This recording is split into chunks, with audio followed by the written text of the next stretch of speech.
好，弟兄姐妹，让我们一同起立，用诗歌来敬拜赞美我们的上帝。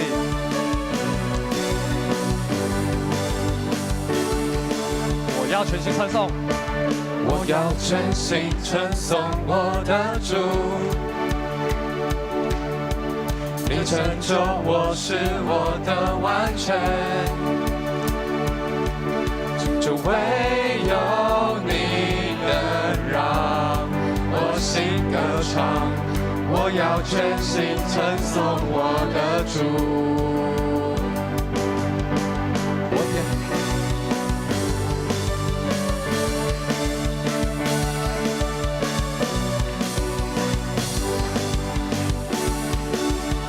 我要宣扬你，我要宣扬你无比的爱，让我能进入你光明同在。主，唯有你能让我心歌唱。我要宣扬你无比的爱。圣洁，圣洁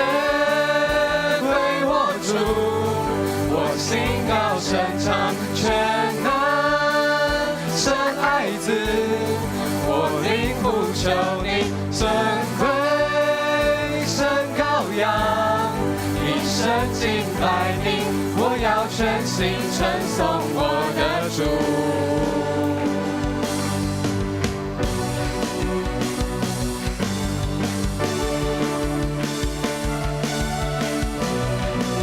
我要全心称颂我的主。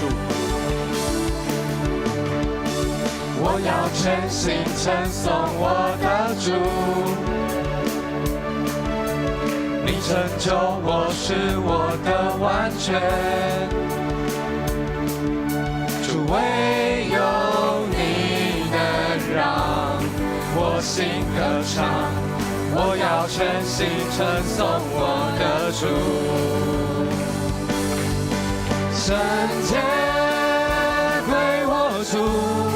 我心高声唱，全能神爱子，我灵呼求你，尊贵神羔羊，一生敬拜你，我要全心称颂我的主。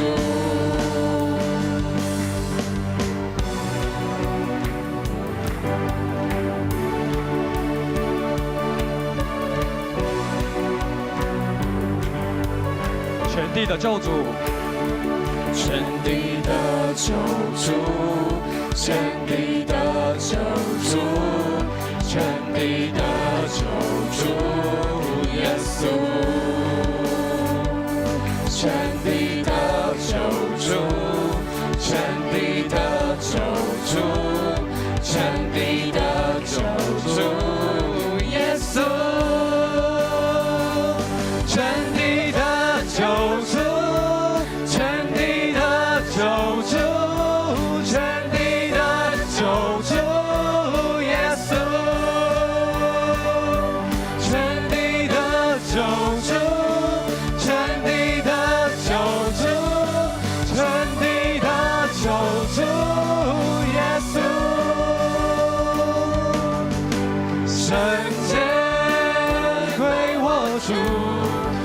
心高声唱，全能神爱子，我灵呼求你，尊贵神羔羊，一生敬拜你，我要全心称颂我的主。圣洁，圣洁归我主，我心高声唱，全我灵呼求你，尊贵神羔羊，一生敬拜你，我要全心称颂我的主。我要全心称颂我的主。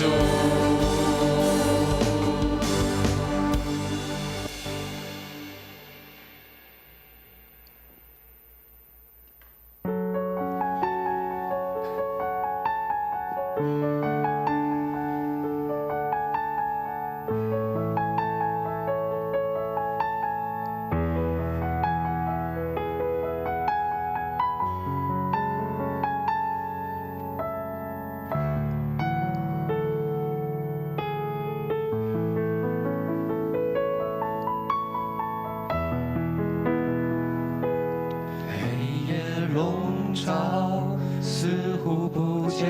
光。阴间绳索缠绕着我们，求你睁眼看，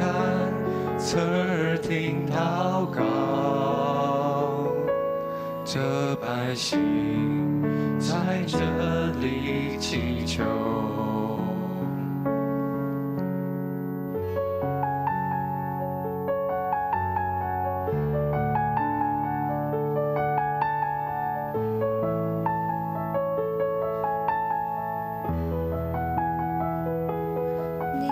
心事是我们盼望，你的应是黑暗中曙光，你闭着眼看，侧耳听祷告，这百姓是你所爱的。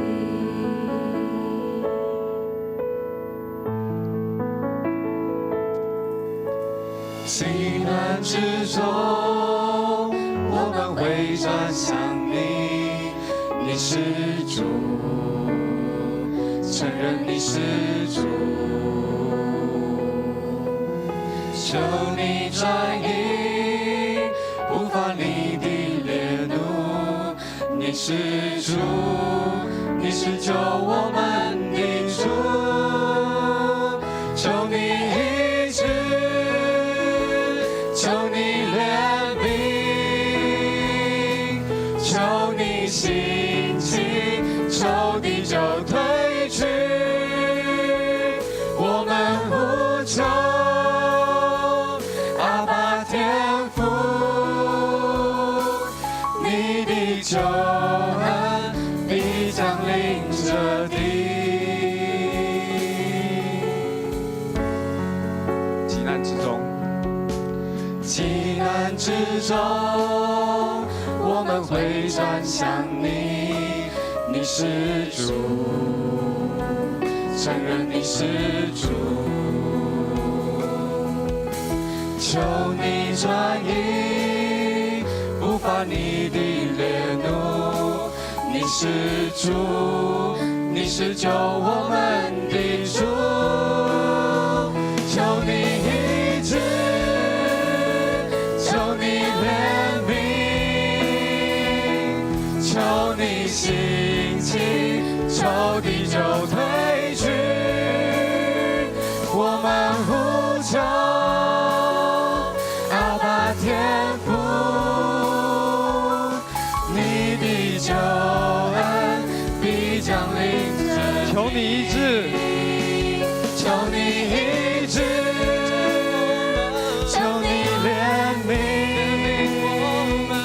求你兴起，仇敌就退去。我们呼求阿爸天父，你的救恩必降临这地。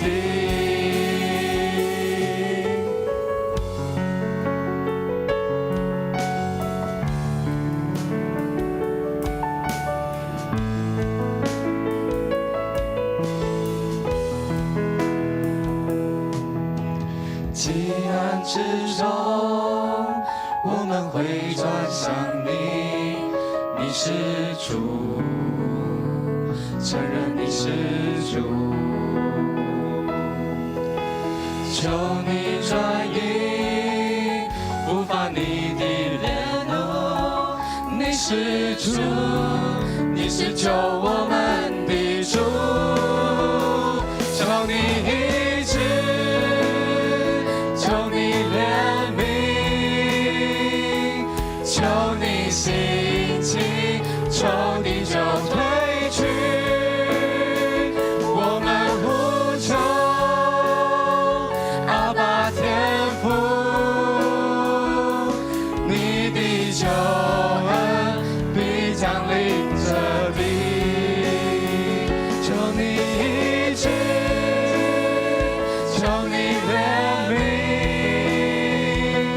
求你敌就退去。我们呼求阿爸天父，你的救恩必降临。求你再次医治我们，求你医治，求你怜悯，求你兴起，仇敌就退去。我们呼求阿爸天父，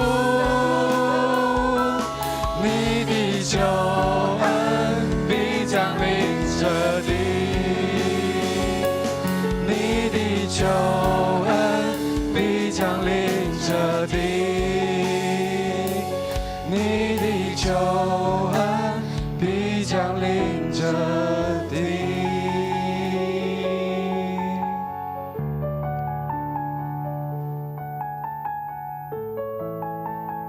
我们呼求阿爸天父，你的救恩就降临在这地，你的信实直到永远，你的恩典超乎我们所求所想。耶和华，你的话语带有力量，你的话语成为我们的帮助跟医治。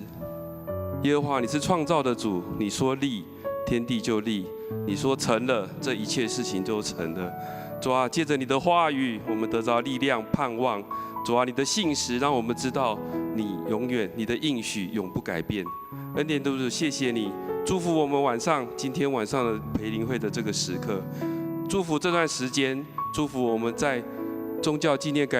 改革纪念培灵会之中的这个时间，祝福弟兄姊妹在今天所摆上的一切，祝福我们在这里，愿你的圣灵引导我们，与我们同在。好叫我们在两恩老师的话语跟信息里面与你相遇，我们重新去思索宗教跟我们生命中的意义。你的话语在我们生命中带来的力量，主啊，祝福我们，知道从你的话语里面认识你，正从你的话语里面得智慧、得能力。主啊，愿我们用敬虔的方式、敬虔的生命跟态度来与你相遇。恩典的主，求你自己的圣灵此时与我们同在，与弟兄姐妹同在。愿我们所做的、所行、所想的这一切，都能够成为馨香的祭，排列在主耶稣的面前。主啊，谢谢你，我们这样子感谢主，祷告乃是奉靠主耶稣的圣名祈求，阿们。弟兄姐妹，请坐。很高兴，延续我们昨天，我们谢谢杨恩老师跟我们很好的分享，在信心里面，在自由里面可以得享平安。那今天我们进到我们的培灵会的专题的第二个部分，唯独话语持续成长得智慧，唯独话语持续成长得智慧。那好不好，弟兄姐妹，我们一起翻到我们今天这个程序表。我们一起来攻读，神的话语。今天的圣经记载在两个地方，第一段是在耶利米书31章31到34节，第二段在诗篇的第1篇。耶利米书31章31到34节，看哪，日子将到，我要与以色列家和犹太家另立新的约，这是耶和华说的。这约不像我拉着他们祖宗的手，领他们出埃及地的时候与他们所立的约。我虽做他们的丈夫，他们却背了我的约。这是耶和华说的。33节，那些日子以后，我与以色列家所立的约是这样：我要将我的律法放在他们里面，写在他们心上。我要做他们的上帝，他们要做我的子民。这是耶和华说的。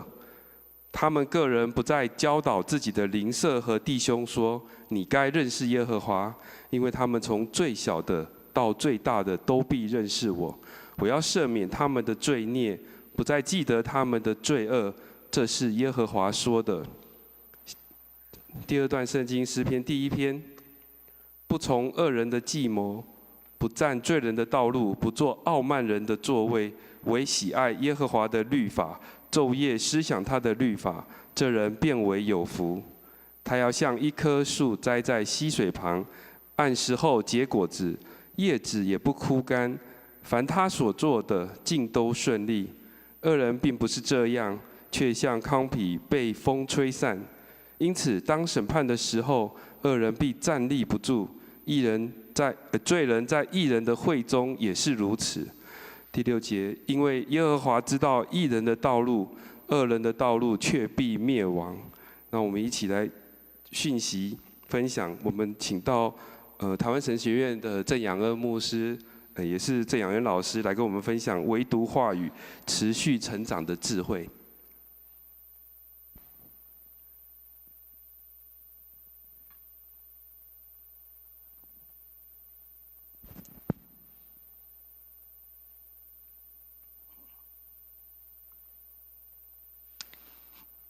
主内各位弟兄姐妹，特别是年轻的朋友们，大家平安。很高兴从昨天开始，我们有这个宗教改革纪念日的培灵聚会。那昨天晚上我有提到这个时间点其实刚好是今天今天10月31号就是宗教改革的纪念日。那在1517年的时候，根据过去的教会传统就是马丁路德在威登堡大学的教堂的大门口那个大门口当年就是当作布告栏这样子他在布告栏贴了95条的论辩文。那503年前所以用今天回去算的话那这个我们现在看到这个相片这个当年图像是当年马丁路德定的位置后来那个木门不小心这个火灾烧掉了这样子所以现在大家如果有机会去威登堡看这个那个新的门是铜的门而且很有趣，那个铜门上面他把95条直接就刻在上面了今天去到那边就看到95条直接写在门上那这个事件当然是一个很重要的事件就是当年马丁路德其实是提出一种的抗议提出一种的辩论认为说中世纪的天主教会他们所做的这样的一种的这种信仰的怎么样推动的工作是有问题的鼓励大家靠自己行善做功德做很多宗教的仪式是为了教会的那种思考出发的那圣经呢摆在一边都把圣经忘掉了那路德我们昨天花了一些时间介绍路德的故事路德他自己呢努力也想这么做，他自己也走过这样的路禁食祷告做了很多天主教的当时的中世纪教会说这样做才可以得到上帝的喜悦这样子可是他越做罪恶感越重，越没有办法感受到平安所以后来他的老师呢就送他去念书，那他有机会自己研究圣经所以我们昨天第一讲谈到他读到保罗写的罗马书里面谈到靠律法是不可能完成上帝的义的上帝的义是借着耶稣基督已经为我们救赎这个基督已经完成了那个义，为我们完成了那个义，那我们要做什么？我们用信心来领受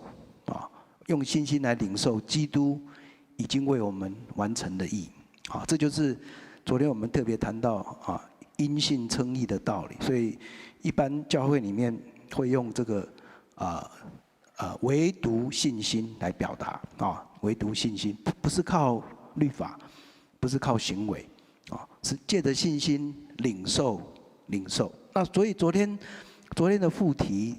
就讲到说，一个人真的如果找到了这个新的，知道了这个新的很重要的道理，不是靠自己的所作所为，是凭着信心去领受的话，我们就从罪里得到自由。你不再被那重担压着我都做不到我不可能完成上帝要求的。那就像路德前半生，他都活在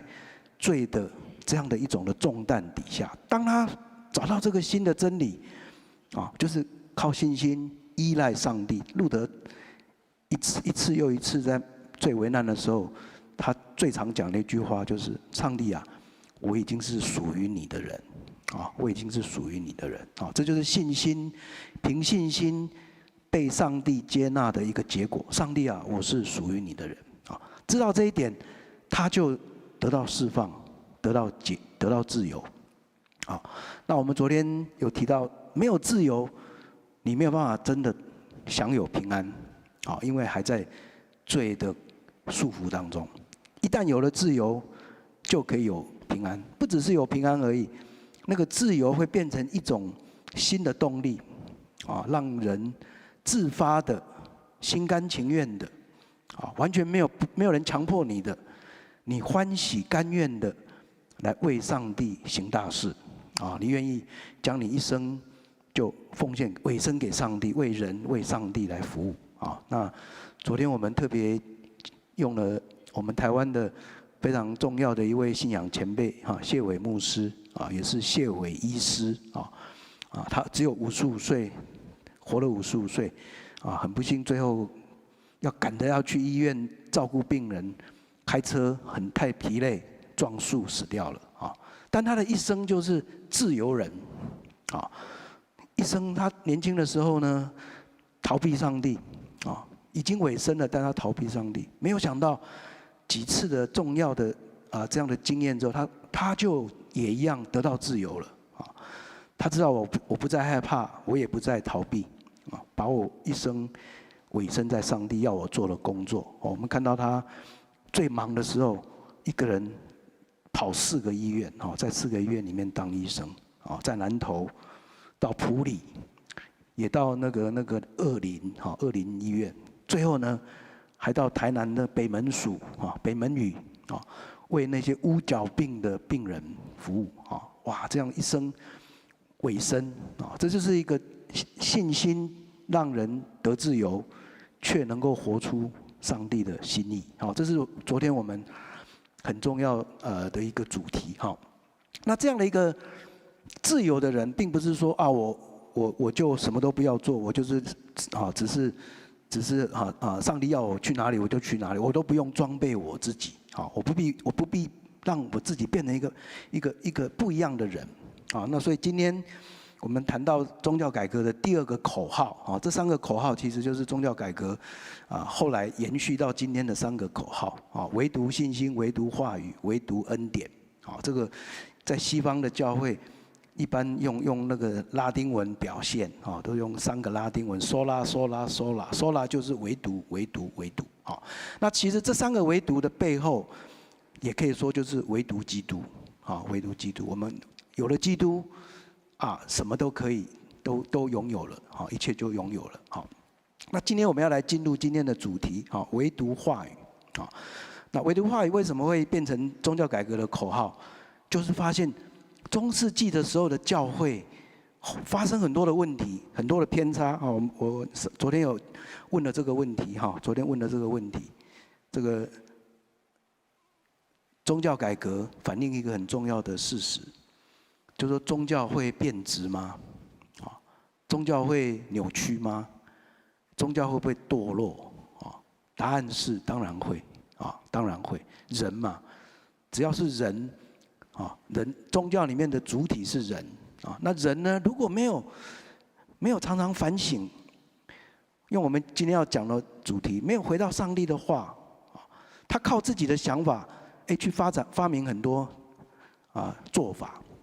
这个中世纪我们知道路德抗议的最重要的一个问题就是赎罪券这样子到后来竟然我的罪可以用买的用买一张赎罪券来解决我的罪。我们今天听起来可能觉得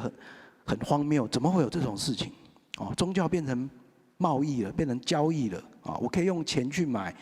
赎罪券，不只是为我自己还可以为我死去的亲人，阿公阿嬷他们现在在炼狱里面在苦苦哀叫这样子我去买赎罪券就可以救他们我们会问说，这怎么跑出来的？怎么会有这样的想法那就是说宗教变质了，扭曲了，因为忽略了上帝的话上帝的话会被摆在一边，然后用人的想法去做出很多看起来好像他们觉得有道理的事情，确实是有问题的。好，所以今天呢，我要从另外一个故事讲起就是瑞士的故事。昨天介绍的是德国的故事。在德国呢，马丁路德宗教改革。那瑞士呢，第一代的改革家就是慈运理。那接下去后来就是我们长老教会的开创者，就是加尔文。那加尔文当然是另一个非常伟大的改革家。加尔文对我们的贡献影响，甚至超过马丁路德。那慈运理大家比较不熟，因为他没有多久就跟天主教的军队作战。他自己是军牧，在军中的牧师。带着瑞士的基督徒跟天主教，后来因为发生宗教战争，他很早就死了。他在一场战事当中死了，所以他后来比较没有那么有名。但是他是瑞士的改革宗运动的开创者。那他很有意思的是，他的改革运动是从一个很有趣的事件开始的。我把它叫做腊肠事件。腊肠事件。那他那个时候呢，1518年开始在瑞士非常重要的城市苏黎世做宗教改革。那他开始重视圣经的教导。他到苏黎世以后，每天就开课程。信徒们都到教堂来听他一卷一卷圣经解释。他从马太福音1章1节开始，把整本马太福音讲解。周间查经，晚上有祈祷会，礼拜天呢，他就同样用上帝的话讲道。然后他开始慢慢的发展出一句很重要的概念，他说：圣经的话一定要得胜，不管它合不合我们的想法。其实他原文是说合不合我们的口味呀？就是圣经的话，上帝的话一定要得胜。所以换句话说，当上帝的话挑战我们的现在自己的想法，跟我们的想法不一样的时候，我们要去听上帝话在说什么，而不是我的想法可能比较对这样子。所以对慈运理来说，宗教改革就是用上帝的话不断的检验每天发生的事情。那这就是这是几年前我带学生到苏黎世这个去历史考察的之旅。那时候在这个很有名的苏黎世的这个慈运理纪念碑前面。那1522年发生了大灾劫的这个事件，就是腊肠事件。这个事件呢，慈运理死了以后，他的接班人，他的下一代接班人叫布林格，他写了一本宗教改革运动史，他就简单的讲了这个故事的重要的那个情节。他说，罗马教会一向禁止在某一些节期里面吃特定的食物。换句话说，他们发生这个事的时候是大灾劫。大灾劫就是受难周之前，要大家预备心，准备要迎接耶稣受难的节期。所以那个40天的大灾劫，不可以吃肉，不可以吃肉。你真的受不了了，没有营养，你可以吃鱼，吃鱼。可是鱼不一定很容易买得到，那但是不可以吃肉，所以这个是原来天主教会当时候的规矩。那结果呢，慈运理先生呢在苏黎世讲台上说，上帝的话明确允许我们在任何时候吃任何的东西。我们要用感恩的心领受上帝创造的食物。若有人禁止吃这些食物，那是撒旦的教导。他开始提出挑战。那有一些人就开始在大灾节周五吃教宗明定禁止的食物。那这个我给大家看的这个腊肠，这个瑞士或德国腊肠很大条的，一条很长，有的很长很大条，2条可能你吃2条就很饱了这样子。结果这个事情也很有趣，就是那天的情形其实是这样，就是有一群城市里面的有身份地位的人，这些都是苏黎世的市民，都都是中产阶级，都有工作的，有商人，有这些印刷商啊，那也有那个当时候新兴的几个行业的这些人啊，那他们呢聚集在印刷商这个 Floshauer 这个人的家里面聚会啊，结果聚会有点像家庭礼拜这样子啊，那家庭礼拜结束的时候呢，这个印刷商呢就叫他的女仆哦，搬了2条大条的香肠出来，这样腊肠，然后就切成一片一片，然后就传这样子，好，传过去一圈嘛哈，每一个人都吃这样子，好，唯一一个就是慈运里没有吃，好，慈运里牧师坐在那里，他没有吃，其他人都吃，好，结果呢，当天晚上消息就传出去了，啊，隔天主教就叫人把这些人都抓去了，啊，抓去审问，啊。而且关在监狱里面，啊，关在监狱里面。好，那个今天很有意思，那些他们当年的审判记录也都还在哈。那慈运里呢，看到这件事情，他就开始思考怎么办，啊，思考怎么办啊？那他自己说，我呢就回到圣经啊，好好的去考察我怎么办，我要怎么做？哦，现在。教会跟信徒冲突了，啊，我要怎么做？好，那他就回去考察之后，3个礼拜以后呢，他就讲道，啊，他讲道，而且呢，后来把那个讲道篇出了他的第1本书啊，一本小小的小册子。好，我们昨天有讲到路德都习惯写小册子，哈，慈运里也是，好，他的第一本书小册子说论食物的自由跟选择。啊，很有意思的题目哈。他自己没有吃香肠，那天没有吃，可是呢，他在书里面的观点表示他认同那些违法的人。啊，他在讲道篇里面讲，当以色列人离开埃及以后，他们就不应该再怀念过去，离开埃及以后不应该要进入了迦南地，他们就不要再怀念过去埃及的食物，而是要享受前面为他们预备的自由。好。那他说，现今有一些基督徒已经享受福音的美好果实，因此无法容忍他们的同伴不懂得享受基督徒的自由，所以他们就开始在禁食的时候吃肉、吃蛋、吃气质跟吃其他的东西啊。那市议会已经注意到这件事，我该如何呢？我去寻求圣经的指引，我确信基督徒团体可以接受禁食的做法，哈，要禁食可以啦。但你不能要所有的人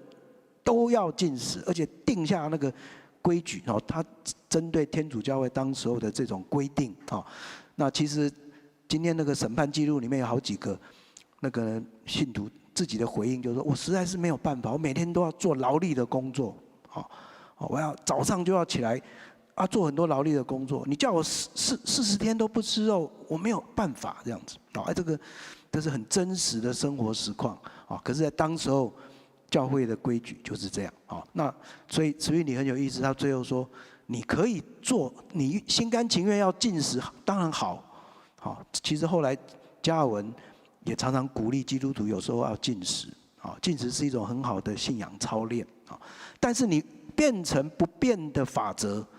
啊，要所有人都一律的接受啊，这是违背圣经的。好，所以慈运里最后的结论说，真正的信仰是自由的做出抉择。好，这个是很有趣的一个故事。好，那这个故事当然我们不用去花很多时间去讲它的结果。哈，后来这个苏黎世的市政府就决定举行一场辩论会这样子。好，所以慈运里呢就跟天主教的神父两个辩论，公开辩论。啊，辩论完最后呢，苏黎世的市议会投票，决定说，这个慈运里的讲的有道理这样子，所以苏黎世从那个辩论会之后就变成一个新教的城市，也没有打仗哦，也没有发生严重的冲突，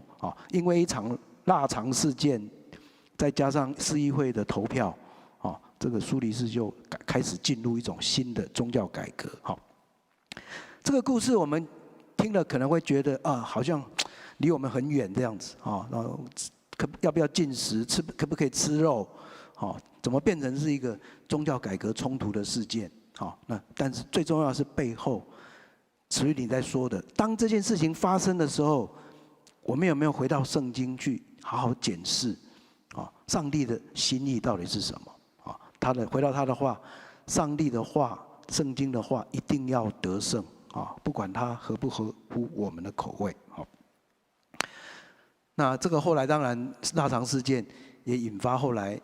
苏黎世里面开始把旧的天主教的一些不好的做法都除掉也把那个教堂里面的那些雕像都把它除掉这个当然就是后来宗教改革开始有一些比较冲突的地方这是后来发生的事情。那今天我要把大家拉到今天来圣经跟我们今天现代人的关系是什么？那我们看到这位是 Eugene Nida 他是非常有名的，全世界可能最有名、最重要的一位圣经翻译的学者是联合圣经公会的长久的顾问当了快40年的顾问我们许牧师现在是台湾圣经公会的董事长就是同样的做非常重要的工作把上帝的话翻译出版，让所有人都可以拿到这样子。那20几年前他来台湾演讲我陪他去几个地方演讲，帮他翻译那时候我听到他讲了一个非常有意思的故事他说他到非洲西部的一个原住民部落去那边帮助他们那特别里面有一对宣教师去到那个西非的原住民部落里面学他们的语言，然后开始要做圣经翻译所以他 Eugene Nida 就成为他的顾问去帮助他。他说这个原住民的村子很大的一个部落，里面有3000个人左右那这3000个人呢有自己的语言跟外面其他的非洲的原住民不相通他们就自己一个小小的族这样子。他们呢有一个小小的祭坛祭坛上面有一本古老的书可是那本书呢上面的语言没有人懂这样子所以这群原住民把那本古书放在祭坛，他们一个小庙祭坛里面然后就在那边祭祀这样子祭祀结果呢这个宗教根本对他们没有帮助所以这个族群的原住民呢慢慢的道德生活开始比较松散后来白人来了19世纪来了以后呢开始入侵到他们的社会里面，文化入侵然后这些原住民呢开始学喝酒结果呢整个越来越多人喝酒，那整个部落都衰微了那还好就是刚刚讲的这一对宣教师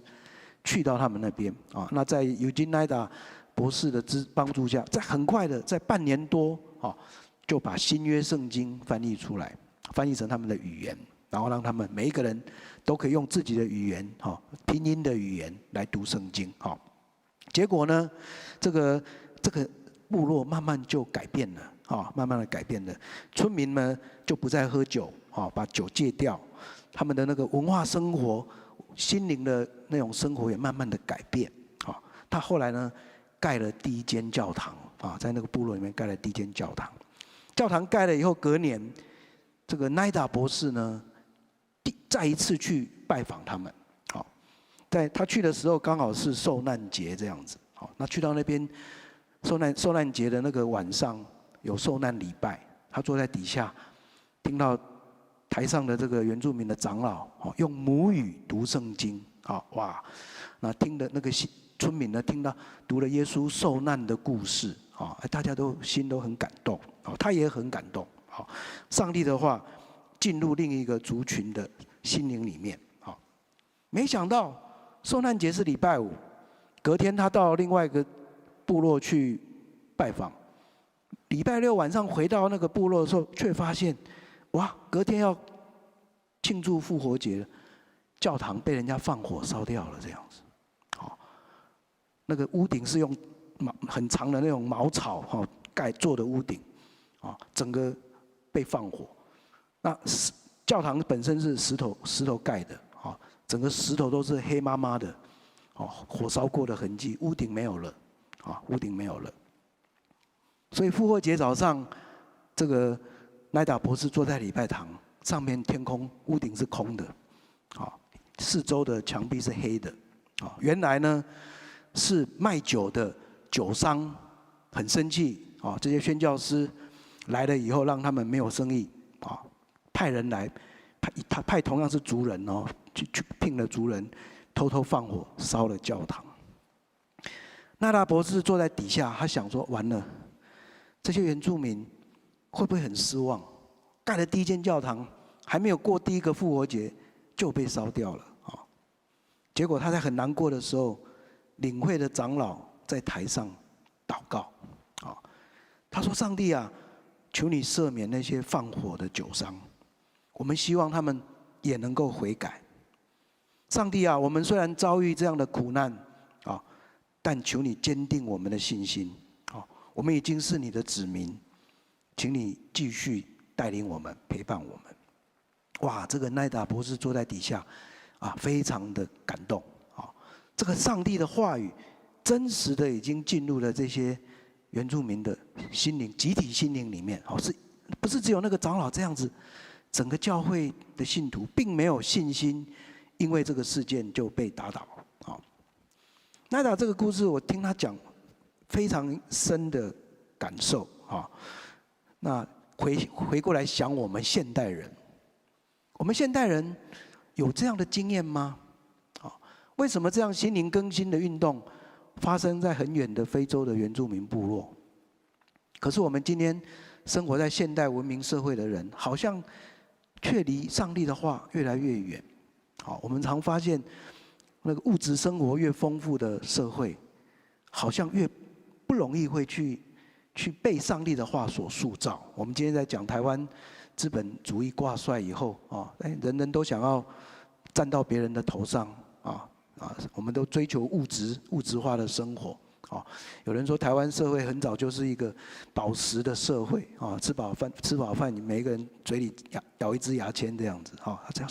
已经是这样的一个非常物质性的社会了。这样的社会里面，好像心灵的需求，我们慢慢把它摆到后面去了上帝的话确实不容易进入现代人的生活里面。不只是这样，我们也可以想问另外一个问题我们常常听到前一辈、上一代的信仰故事我们的阿公、我们的父母甚至我们的阿祖，那之前的基督徒的故事很丰富常常也很感动我们。可是今天新的一代好像不能像前面的那些信仰前辈感受到那样的信仰。那这样的事情其实在以色列人当中也发生过士师记第2章6到10节也提到，信仰传承是很不容易的以色列的祖先曾经经历很多的事件摩西带领他们出埃及然后经历旷野后来呢，约书亚又带他们过了那个河，进入到迦南地有那些经验的那些信仰的前辈，他们跟上帝的话语非常的亲密可是呢，这个士师记第2章6到10节说，等到一代又一代过去以后，新的领导者起来，前一代的已经亡去了新一代的以色列人就慢慢的忘了上帝的话，把上帝的话怎样又放到一边去了所以一个是现代人物质生活的问题，一个是信仰传承没有延续下来的问题。我们今天好像会觉得上帝的话没有那么容易进入到现代人的心灵里面这个问题出在哪里？有没有什么解决之道？那我在这边简单介绍2位神学家，他们提出很有趣的看法。田立克说，上帝的话要对人产生力量，产生有意义，一定要跟人的生活经验有关联。他用另外一个更有意思的表达方式说，人要先从你的困境当中问问题，提提出问题，上帝的话语才会对你产生意义。好，我们生活里面有遭遇到困境，我们把这个带到圣经的话里面，你就会找到答案。好，我有困境，我也把我的困境摆在上帝面前，上帝的话语就能够对这个困境做出回应，产生意义。好，他的学生 Harvey Cox 也提出另外一个也很类似的想法啊。Harvey Cox 是哈佛大学教授啊，那也最近已经退休了。好，他常讲一个很有趣的例子，他说今天这个时代，教会会很认真的对社会大众大声的呼喊，耶稣就是答案。啊，那个有时候教会啊，像我们今天在办这个培灵会啊，外面就挂个大旗子啊，旗子那个标语上面就写说耶稣就是答案这样子。好，结果呢，外面人一直走过去，一直走过去这样子。好，有人去问那个人说：“你没有看到这个？你没有看到这个标语吗？耶稣就是答案啊！”好，那个外面的人跟你说：“我又没有问题，我又没有问题，你给我答案干嘛？”好，我根本就我连问题我都没有问题啊！你要给我答案干嘛？好 ，Harvey Cox 跟 Tillich 点出了很重要的一个点啊。如果我们自己不觉得有问题，我们没有渴慕的想要得到答案的这样的经历，好，上帝的话当然没有办法对我们产生力量跟意义。好，所以关键就是帮助人从心灵深处去认知自己是需要答案的人，否则上帝的话将无法让现代人体会它的意义。好，只有当人了解自己的困境跟问题的时候，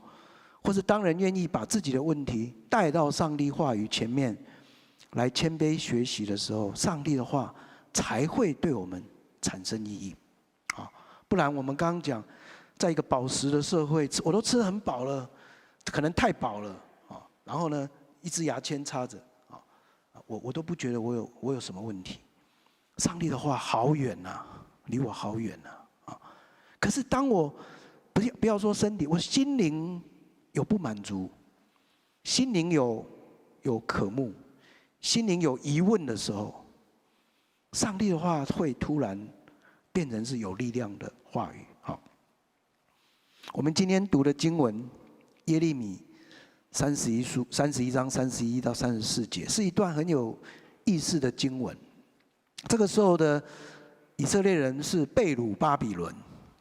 在那个离开故乡的巴比伦的地方，是一个很艰困的环境。他们常常在问：我面对敌人异族在统治我们，好，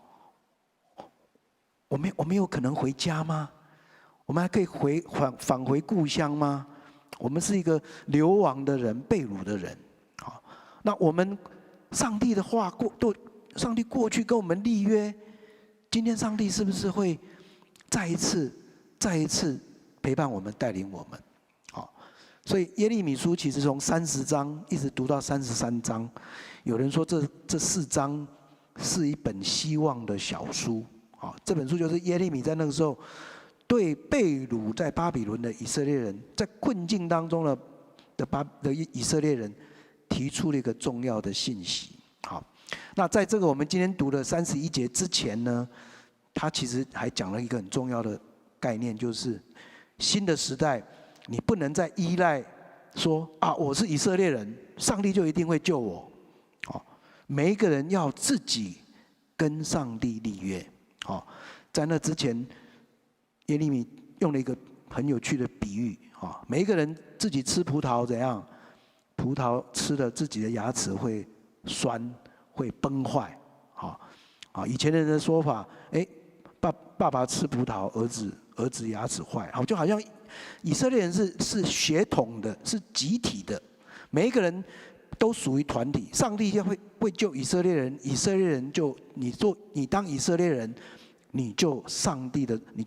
帝的子民啊。耶利米是旧约圣经里面最早点出一个很重要的点，每一个人自己要跟上帝立约，这是新的约，这跟旧的约不一样。我们刚刚读的经文前面告诉我们说，我以前呐、拉着你们祖先的手，领他们出埃及的时候立的那个约，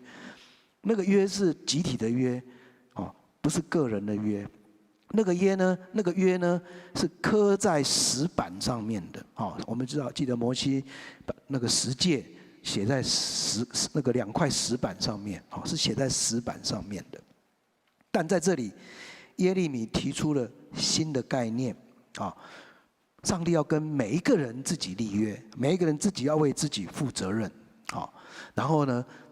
接着他说，这个约呢有几个很重要的地方。第一个，这是新的约，啊，每一个人都要被更新、被改造，好，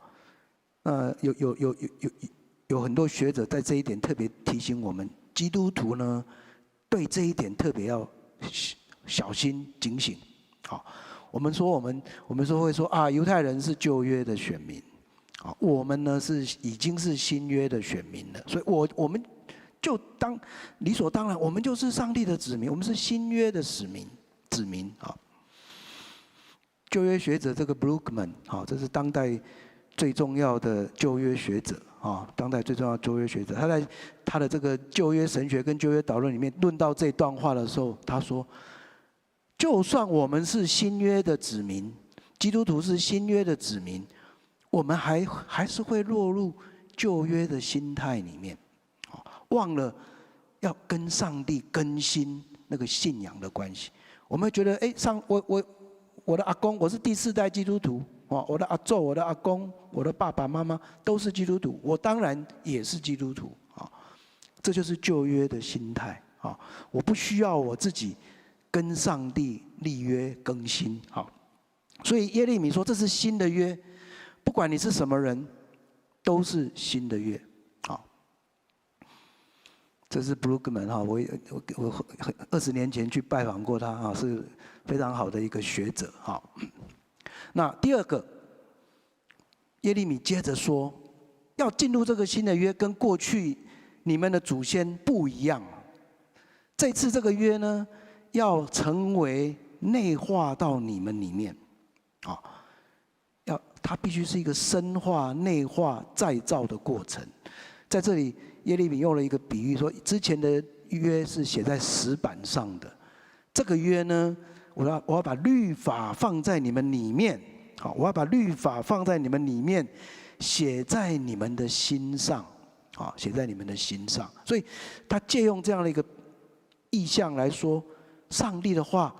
必须要进入到我们的生命里面，成为内化到我们里面。好，上帝的话不是文字，不是诫命写在外面，借着我们跟上帝的话不断的连结，我们常常读圣经、研究圣经，它必须内化到我们生命里面。好，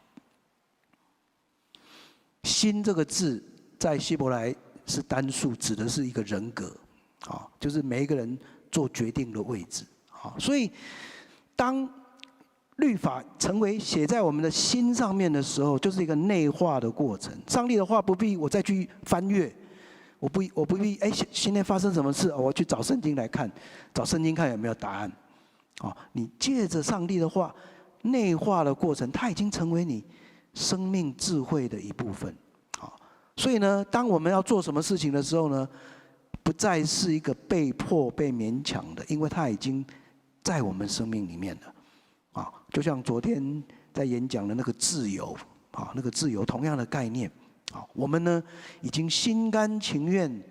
要来活出上帝的话语，好。那我读到一个很有趣的小故事，啊，这个其实是一个犹太拉比跟他的学生的对话，啊，这个学生呢在研究这段经文，啊，然后他去查了好多英文的翻译本。他发现几乎所有的英文翻译本都把它翻译成说，律法必须写在他们的心上，啊，英文用的是 on， 而不是用 in， 啊，换句话说，我们去读大部分的圣经翻译本都会说， the law will be written on their heart， 好，在他们的心的上面。那个学生问拉比说：“哎，为什么不写 in their heart 呢？在他们里面呢、应该 in 啊，怎么是 on 呢？”哦，哎，这个拉比回答好有趣哦。拉比说：“应该因为要先，因为这个心还没有开啊，那个心还没有开啊。话只能先放在写在他的心的上面，然后呢，当那个 heart break， 当他的心被扎了啊，我们常说扎心。”哦，上帝的话语会扎心。哦，当我们的心被上帝的话扎心，你的心开了，然后这个话才会掉到心里面去，哈，才会进入到心里面。哦，这个拉比，这个有点太过，可能你们听起来觉得太过细节了，但是很有趣。学生跟老师的对话里面，讲出一个很重要的道理。哦，我们的心如果没有开，上帝的话没有办法内化，好，这是一个上帝的话进入到人生命的一个过程，好，我们必须愿意接受上帝，学习上帝的话语，好。那最后呢，这个在这个新的约里面啊，耶利米说，因为这样，如果内化的话，上帝的话如果真的成为一个人，已经是自然而然他都知道认识的了，那就不用再叫大家来认识耶和华了，啊，因为从最小的到最大的，大家都必定认识耶和华，啊，在这边他在讲的认识，就在讲的是一个关系了。上帝已经跟我建立了关系，他的话语成为我生命的价值，啊，我所思所想，我所做的，很自然而然的会从上帝的话语流露出来。在生活当中，让我去实现。好，这是耶利米这本书对我们很重要的提醒。好，在旧约的时代，这位先知就已经讲了，每一个人都必须要跟上帝重新立约，而且需要有一个内化的过程。上帝的话必须成为我们生命的价值跟系统。好，常常读圣经，就会得到这样的智慧。好。那这段话也让我们想到另一位先知以西结类似的话，哈，我只是把这段话顺便做一个连结。以西结说：“我要赐给你们新的心，新的灵，要帮你们换一个心，把你们那个像石头坚硬的心换掉，换上一颗有血有肉肯服从的心。”好，上帝的话给人自由，上帝的话也会让人有自律、有承担。好，我愿意承担。好，我愿意当新的心放在我里面以后，上帝的话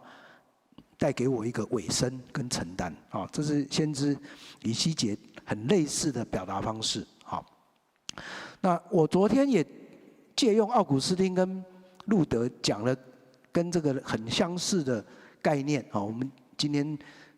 再来回顾一下。好，记得奥古斯丁讲了这句话说：“你爱上帝，就可以做你想要做的事。”好，那路德更激进的说：“爱上帝，勇敢的犯罪。”好，那这两句话意思是很像的。你承认你是罪人，你不要害怕会犯错，你就勇敢去做，因为你已经认识上帝，爱上帝。上帝的话如果在你里面，你就勇敢的去生活。去不要害怕说昨天我们说我又搞砸了。我们的人生，我们常常会搞砸，事情会弄坏、弄错、搞砸。就算会搞砸也没关系。你知道你是爱上帝的，上帝是爱我们的。我们搞砸了，我们还是在上帝慈悲宽恕的怀抱里。这是昨天我们提到自由的意义。这个跟耶利米跟以西结在讲的上帝的话语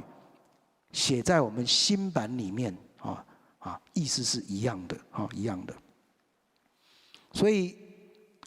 智慧跟知识是不一样的。我们今天有时候认识有的人很博学啊，哇，知识那个什么都知道，什么都懂。他读了很多书，他有很多知识，但智慧不是知识。智慧是内化以后的生命，那个上帝的话语，我们把它内化以后，变成了我的生活的态度，我的生活的一种的哲学。这是一个我们说一个有智慧的人，好，因此箴言会说敬畏耶和华啊，敬畏上主是智慧的开端。好，这个智慧已经变成是一种的信仰的态度，也是加尔文在说的，成为一个敬虔的人，啊，一个有智慧的人，会敬畏上帝，啊，这变成这种生命的态度，啊，上帝的话语是给人真智慧，啊，是给人真智慧，好。那我今天最后要借用2个人的故事来做结论，哈。那他们2个人很特别，都是因为上帝的话语，在那个时代好像变成一个不受欢迎的人，好，他为了要忠实于上帝的话语，在困境逆境当中讲出了别人，特别当权者不喜欢听的话，好，他们一个变成在监狱里面被绞死，好，我们都可能大家听过神学家潘霍华的故事，好，他最后被用钢琴丝绞死，好，绞死，死的时候才39岁，好，他却是我们当代最伟大的神学家，好，那他的故事，我只要讲他很重要的地方。这位当今的英国圣公会的大主教哈威廉斯对潘霍华非常的赞美，好，他说潘霍华呢提醒我们，每一个人都必须借着圣经回应我们那个时代的挑战，好，而且呢，我们还要追求教会的合一，好，追求教会的合一，好。昨天晚上我们在公祷的时候，许牧师特别提醒我们，台湾的教会这个合一的问题是一个到现在我们还要继续去努力的。潘霍华在那个时代处在德国迫害犹太人，可是全欧洲的人，其他的欧洲的基督徒都没有出声音的时候，潘霍华就在那边呼吁教会的合一在哪里？好，为什么我们德国人自己在这边面对这个挑战？那他有一次1938年，已经非常到2次大战结束的时候，已经非常的情势已经很急迫的时候，他对一群起来对抗纳粹政权的这些告白教会的年轻牧师演讲，好，他的题目就叫做如何忠实于圣经，好，但是在这篇演讲里面，潘霍华说，忠实于圣经不是从圣经里面找到支持我们行动或方案的证据。好，哇，我们常常做这件事，对不对？好，我们就觉得说读圣经就是从圣经找到来支持我现在做的事情的。好，这是把圣经拿来为我们背书啊。好，我们是拿圣经来为我们背书。很多人常常做这样的事。他说不是，绝对不是这样。忠实于圣经是我们最后所说、所做、所选择，都要指向基督的真理。好，所以他说，基督呢，当我们在读圣经的时候，基督会让我们看到我们对说出虚假的谎言的时候呢，基督会对我们说不，会对我们说不。好，这就是宗教改革的精神，因为唯独基督指向真理。让我们会对那个虚假的谎言勇敢的去说不。好，这个虚假的谎言我们知道，就是当年的德国的纳粹政权跟德国基督徒一起合作，开始推动所谓的雅利安政策，然后开始压迫犹太人。好，那你看他们制造出来的，当年不要小看。那个当时候他们媒体也很厉害的他们的宣传做得非常好的。好，你看到右边这张相片的，就是纳粹的宣传照，把希特勒描写成一个非常敬虔的信徒的样貌。这张相片真的拍得很好，对不对？希特勒头上刚好一个十字架在那里，他走出教堂的门。然后可是当时的德国教会，你看把纳粹的旗号，纳粹的那个号，那个标志，就直接放在十字架里面。好，我们看到左上角的相片，这就是德国基督徒的旗帜。好，这样的一个当时候的一个那他们在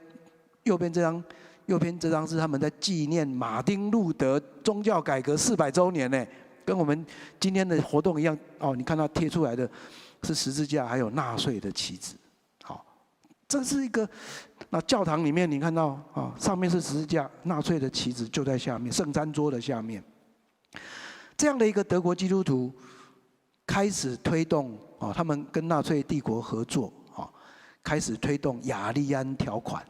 啊。一个人走在路上，如果没有雅利安的护照，啊，雅利安人就是标准的金发白眼这种蓝眼的这种白人的雅利安种族啊。那犹太人不是雅利安人，啊，所以呢，雅利安条款就是反犹运动的开始。你在路上走，你如果不能证明你是雅利安人，你就会被讯问，啊，所以你看到这些德国的纳粹军人一路哈就把这些犹太人带走了，带走了。在这样的过程当中，潘霍华跟当年德国的很重要的神学家巴特就创立的告白教会，后来也写了8门宣言。好，你看这个旗帜，跟刚刚的那个德国基督徒的旗帜刚好是对比，对不对？这个旗帜把纳粹的标志打了一个叉，下面的十字架呢在火当中在烧，代表了这个告白教会是一个告白基督是主，却必须受苦的教会。这是潘霍华当年忠于圣经非常重要的。那他自己我们知道他并没有直接参与暗杀希特勒，但他认为暗杀希特勒是唯一可以做的事情。一个疯子开着车到处去撞人，我们唯一可以做就把那个疯子从车子上拉下来，这是当时他的想法。结果他就因为这样被抓到监狱，关了几年。在2次大战结束前，刚刚讲了被用钢琴师勒死了，绞死了，绞死了。另外一个故事是我们台湾的故事，是米迪里牧师，米牧师，我们在台湾都叫他米牧师 ，Bibi， 他的英文名字叫 Bibi， 所以他取了这个米牧师，米牧师，那这张相片呢是2001年我去英国访问他的时候的相片。这个米牧师那时候已经81岁了，81岁。你看他那个样子，意气风发那个他就是一个这样很性格非常的开朗勇敢的人那他81岁了，我访问他完，他开车载我去车站坐车开好快，你知道吗？那个英国的那路很窄一路这样开好快，然后他的那个后照镜都跟旁边的那个车子的后照镜这样咔咔咔咔咔这样子，我坐在里面吓死了这样子81岁的人，哇，就变给人呢有，他就是，可是你知道他的故事他1960年代台湾面对非常严重的内政外交的问题，台湾被迫退出联合国，我们突然所有的外交关系都停了。然后美国总统尼克森要访问中国，中国跟美国要现代关系正常化，台湾那个时候我们开玩笑说那是一个牙刷主义的时代，牙刷主义的时代。什么叫牙刷主义的时代？那个时候的台湾的有钱人已经把家当都已经变卖，把妻子孩子都已经送到国外，他自己一个人还在台湾奋斗，那但是他呢？口袋里面都放一支牙刷在这里因为随时发生什么事，他买一张机票，他就可以有牙刷，他就可以出门了。这叫牙刷主义的时代。那个是台湾大家都很害怕很担忧的时代结果那个时候反共的这意识形态又至上，那这个退出联合国也是一个结果这样子当时候呢。台湾的众教会有一个叫做教会合作委员会，就一起草拟了一份声明。那个声明其实是一个革新的声明，你也可以说它类似是一个政治改革的一个声明。好，我们今天是宗教改革，好，那时候是一个追求台湾要政治革新，而且在那里面提出很重要的一个主张，就是台湾的前途必须由台湾全体人民来自觉来决定。好，这份文件呢是众教会一起草拟的。我这边把历史的记录放在这里。好，当年5人小组。有浸信会的周连华牧师，卫理公会的罗爱图会督，就是卫理公会的最高的领导者，哈，还有信义会的张其堂监督，就是也是他们的领导者，还有刚刚介绍的弥牧师，他们4个人负责草拟这个宣言，啊，然后后来由高俊明牧师当召集人，啊，当这份文件写好以后，所有的教会都遭到压力。所以后来他们说啊，对不起，我们没办法签名，哦，所以这份文件在1971年年底才由长老教会单独发表，好，这就是当时震惊海内外的国事声明，啊，这当年啊高俊明牧师啊，他为了这件事情，从那以后哈，他走上十字架之路啊，也是为义受苦，啊，这个事件是第一个啊，这个宣言是第一个宣言，也是第一个事件，好。那当年米某书，因为他参与草拟，他，而且后来发表又是只有长老教会单独发表，所以他就变成了被点油做记号这样子。好，隔年的3月，被国民政府宣布要驱逐出境，10天内要离境这样子。好，他那天出境的那一天，他在太平境教会。举行告别礼拜，还讲一句好笑的话，说我今日要出山啊，感谢恁来给我送啊呢，我今天要年轻人可能不知道听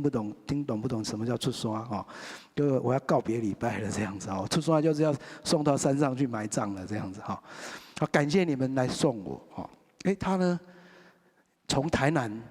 所有人陪着他一路走到火车站，他上火车从台南一路开到台北，每一站都停。每一站都有信徒在月台送他这样子，好，很感人的一个过程，好，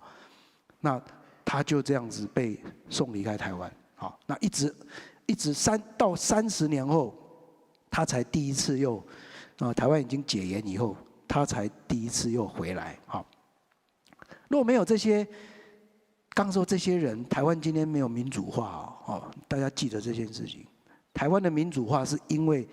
这些事情才开始的。我们今天在享受，我们年轻人大家都在享受台湾民主化的果实啊。当年他们是受苦的啊，受苦的啊。那这个米某书很有意思，他自己怎么讲？啊？我今天要谈的是他的那个忠实于圣经。他说那个时候啊，是台湾的经验让他重新学习上帝的话。他说我以前在英国啊。上帝的话跟我好远呐，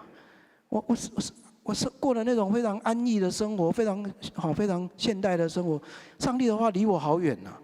我到了台湾，面对台湾的这个困境，这个困境跟我们今天其实也很像哦，我们不要忘了，我们现在台湾面对的困境还继续存在的。当年跟现在状况不一样，可是有同样的困境。他说，当他面对这个台湾经验的时候，他才第一次重新学习上帝的话语。他说那个时候每天啊都在读出埃及记，他那时候读出埃及记，他说体会到台湾教会可能要追随摩西，走上追求自由的坎坷道路，就要摩西讲的要带领以色列人出埃及。我们看到我们后来李登辉总统。前总统也常常谈这件事情，出埃及是叫台湾人必须去努力的，但是呢，米某书真的很忠实于圣经哦，他说一方面有出埃及记，但我没有忘掉耶利米在讲的被掳的经验，就算我们有一天被掳了，上帝也在那个被掳之地跟我们同在，他说我在这2个。信息当中摆荡，出埃及还是会被掳。他说我呢在出埃及跟耶利米的对话当中摆荡。50岁的时候重新学习圣经。他说涉及政治的事情的时候，我们怎么解读圣经，都成了生死大事。对他确实是这样，对不对？他就被赶出台湾了。他一生没有很长时间没有办法回来台湾。但是他后来却这么告白。我在英国被放逐。他真的觉得自己是台湾人了。他被放逐到英国去这样。我心很悲伤，但我却很高兴看到台湾教会在成长，在茁壮。台湾教会自己站起来了，台湾教会也表现出对需要的人的爱跟关怀。各位弟兄姐妹，这2位，一个在德国的潘霍华，一个在台湾的英国宣教师李牧师，他们都为了忠实于上帝的话，甚至愿意付上代价。忠实于上帝的话是一件不容易的事情。内化耶利米说的内化，我们还有很长的人生，很多年轻人，我们还有很长的人生要走。这个很长的人生当中，我们是不是愿意让上帝的话来塑造我们的生命，塑造我们的价值？我们愿不愿意常常跟上帝的话语在一起，让它陪伴我们，成为我们的价值？我们最后今天读的这个第2段经文诗篇第1篇用了这个非常美丽的图像西边的树，让我们看到上帝的话语跟人之间的关系。上帝的话语，当我们跟上帝的话语连接的时候，我们就像一棵长在西边的树，那个水分养分按时的吸收，我们就被上帝的话语不断的塑造成长，我们就能够按时结果子，叶子也不会枯干，叶子也不会枯干。那这也让我联想到刚刚介绍的另一位先知以西结，他一个非常有趣的意象。他在被上帝呼召的时候，上帝给他一个很有趣的意象，说：“我会叫天使给你一本书，你要把它吃下去。”这样子。那耶利米说：“那个书里面写的是什么？”天使回答说：“那是哀伤、痛苦的话语。”耶利米呢就把那个书接了，就吃下去了。吃下去以后，耶利米说：“这本书是甜的，是甜蜜的。”上帝的话语如果像这样，多好！我们好像在吃上帝的话语，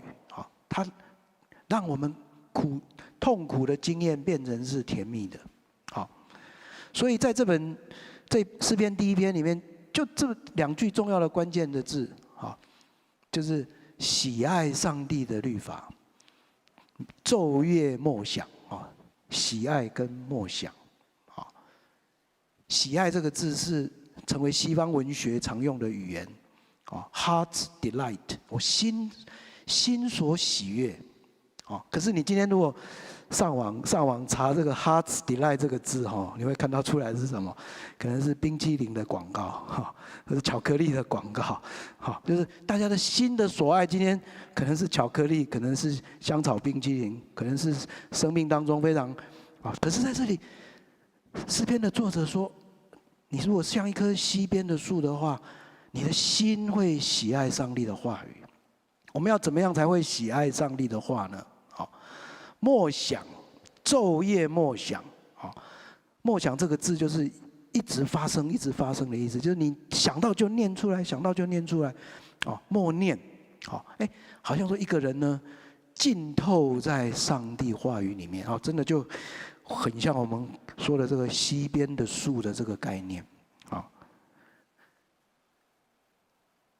那这个我再给你们大纲，最后提到就是加尔文。加尔文他自己说，改变的人一个很重要的一个印记。我们今天做基督徒要经历一个悔改的过程。可能是刚刚祷告会的时候，那个我听到许牧师在讲说，那个见悟到顿悟，悔改也是一样哦。我们的改变有时候是一步的，不一定都要很难有人有顿悟的啦。但是你见悟就会变成顿悟，这就是一个学习的过程。那这个悔改会有什么表现？什么印记？加尔文在他诗篇诗意里面讲到他自己，他说：“上帝让我突然改变，驯服了我的心思意念。”让我的心变成一个受教的心，受教的心。从此以后，我每日热切的研究圣经，追求真实敬虔的知识。所以加尔文最后会说：我们每一个人有没有改变？看什么？就要看你有没有受教的心。一个改变的人，要成为一个愿意受教的人。谦卑学习，我们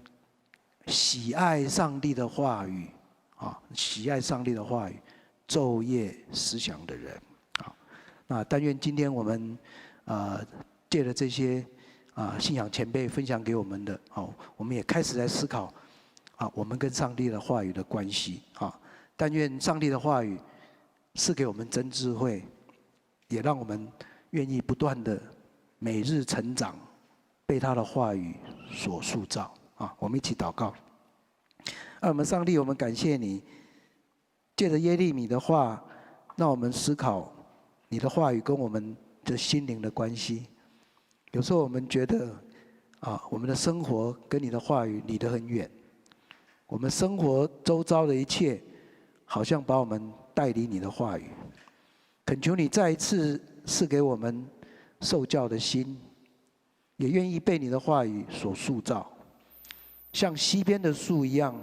吸收水分养分，不断的能结出果子来。特别在我们人生遇到挑战的时候、困境的时候，不只是个人，也是我们集体面对困境的时候，我们要怎么学习，也愿意忠实于你的话语。恳求你怜悯我们所爱的台湾，也继续在面对困境，有战争的阴影，有这个各种的冲突的阴影，在这样的困境当中，又加上疫情的挑战，在这样的困境当中，恳求主你，也让我们从你的话语得到智慧，知道怎么样在这样的困境当中。做出有智慧的决定，我们献上感谢祷告，奉耶稣的名求，阿们。好，弟兄姐妹，让我们一同站立，用诗歌来回应。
中，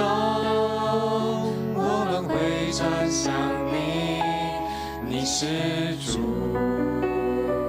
承认你是主。求你转移不发你的烈怒，你是主，你是救我们的主。求你医治，求你怜悯，求你兴起，仇敌就退去。我们呼求阿爸天父，你的救恩必降临这地。求你医治，求你怜悯，求你兴起，仇敌就退去。我们呼求阿爸天父，你的救恩必降临这地。求你再次医治我们。求你医治，求你怜悯，求你兴起，仇敌就退去。我们呼求阿爸天父，你的救恩必降临这地。你的救恩必降临这地，你的救恩必降临这地。亲爱的主，我们谢谢你，借着你的话语，我们要领受你的救恩。我们求主圣灵也保守带领我们每一位，特别我们要用每一点时间，在主面前再次立约。在过去这2年，我们每一个弟兄姐妹一起学习与金句有约，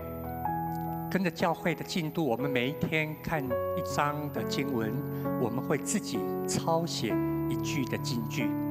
但是从明天开始，我们拿到与金句有约的抄写单，会多一段，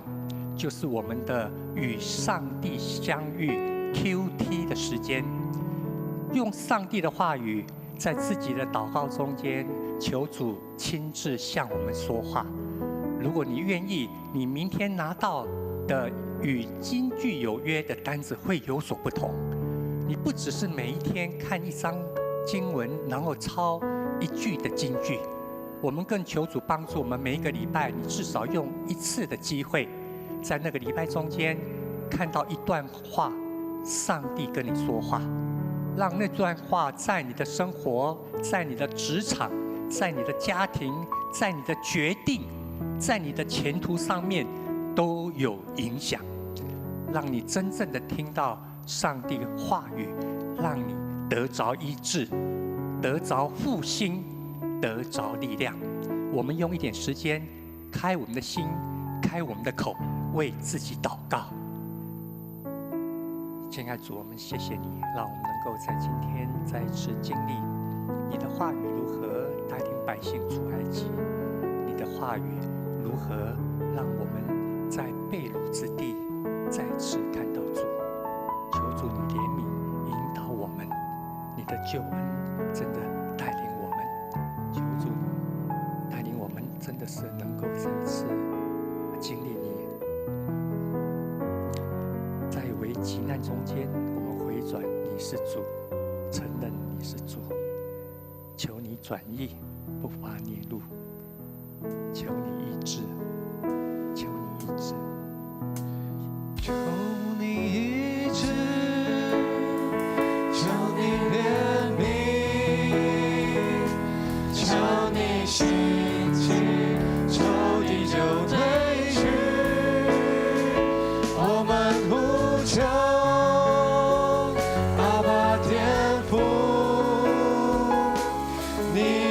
救恩必降临这地，求你医治，求你医治，求你怜悯，求你兴起，仇敌就退去。我们呼求阿爸天父，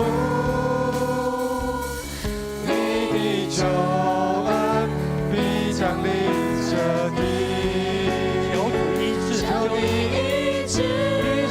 我们，求你怜悯我们，求你兴起，仇敌就退去。我们呼求阿爸天父，你的救恩必降临这地。你的救恩，你的救恩必降临这地，你的救恩，你的救恩必降临这地。我们请正阳的牧师为我们祝祷。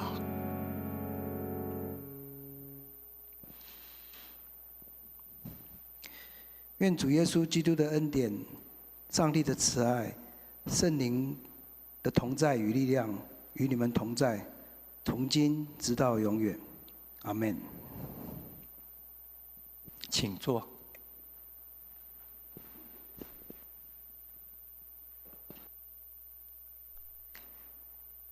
感谢主，互咱今仔日会当过一摆领受伊罗卜咱讲的话求主继续带领我们，特别是在今天提醒我们上帝的话语跟我们生命的关系